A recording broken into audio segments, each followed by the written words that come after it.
Here are some common mistakes to avoid when designing 3D printed projects for visual appeal. 1. Overcomplicating the design. Avoid cramming too many intricate details or features into a single 3D model, as it can result in a cluttered and overwhelming appearance.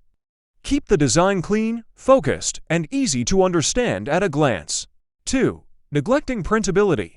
Failing to consider the limitations and constraints of 3D printing can lead to designs that are difficult to print or produce poor quality results. Ensure your designs are optimized for 3D printing with features like proper wall thickness, gentle overhangs, and adequate supports. 3. Inconsistent aesthetics. Mixing different styles, materials, or color schemes within a product line or collection can create a disjointed and incoherent visual identity. Develop a cohesive design language and maintain visual consistency across your 3D printed projects.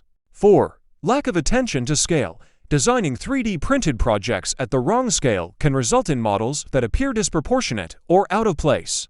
Pay close attention to the size and scale of your designs, especially when creating projects intended for specific contexts or environments. 5. Insufficient attention to finishing touches. Neglecting post-processing steps like sanding, painting, or applying surface finishes can leave your 3D printed projects looking unpolished and unrefined. Invest time in the finishing process to elevate the overall visual appeal of your designs. 6. Ignoring ergonomics and functionality. Prioritizing aesthetics over usability and ergonomics can lead to 3D printed projects that are visually appealing but impractical or uncomfortable to use. Strike a balance between form and function to create designs that are both visually stunning and highly practical. By being mindful of these common pitfalls, you can create 3D printed projects that not only look amazing, but also showcase your attention to detail, technical expertise, and design sensibility.